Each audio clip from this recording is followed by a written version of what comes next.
Hello hi friends, ఎలానో మీరు బాగున్నారనుకుంటా. New drama తోటి వచ్చేసాను. Different story ready. ఈ డ్రామా ఉంది కదా, నాకు చాలా చాలా నచ్చింది. ఎందుకంటే ఫస్ట్ చెప్తాను, డ్రామాకి వెళ్ళిపోయాము. డ్రామా స్టోరీ కొద్దిగా చెప్పుకుంటామా. ఈ డ్రామాలోని మన హీరోయిన్ ఉంది కదా, హీరో చాలా టార్చర్ చేసి ఉంటాడు. ఇంకా తను సూసైడ్ కూడా చేసుకుని ఉంటుంది. కానీ మన హీరోయిన్ ఉంది కదా, మళ్ళీ పుట్టి ఉంటుంది.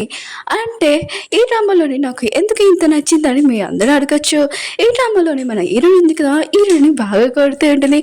ఎందుకంటే తన సైడ్ మాట్లాడుకున్నా తన సిస్టర్ సైడ్ మాట్లాడితే ఎలా ఉంటుంది, హీరోయిన్కి మండదా. అందుకని బ్యాగ్తో బాగా కొడుతూ ఉంటుంది. మన హీరో ఉన్నాడు కదా, హీరోయిన్ వాళ్ళ సిస్టర్ సైడ్ ఎందుకు మాట్లాడతారంటే హీరో అనుకుని ఉంటాడు చిన్నప్పుడు ఇంకా హీరోయిన్ వాళ్ళ సిస్టరే కాపాడిందని అనుకుంటూ ఉంటాడు. కానీ మన హీరోకి తెలియదు హీరోయినే కాపాడి ఉంటుంది. మీ అందరికీ ఈ డ్రామా ఉంది కదా నచ్చిందని కోరుకుంటున్నాను. స్టోరీ అయినా ఫుల్ వీడియో ఉంది కదా, ఎక్కడ ఉంటుందని అనుకోవచ్చు. నెక్స్ట్ రోజు వస్తుంది, కొద్దిగా వెయిట్ చేయండి సార్, నా ఎడిటింగ్ అవ్వలేదు. అందుకనే స్టోరీ ఉంది కదా కొద్దిగా చెప్పాలని మీకు ఫాస్ట్గా చెప్పాను. డ్రామా అయితే చాలా బాగుంటుంది. మన హీరో ఉన్నారు కదా, హీరోని చూసి చాలా చాలా భయపడుతూ ఉంటాడు. ఇంక హీరోయిన్గా బాగా ఉతికి పెడుతూ ఉంటుంది హీరోని.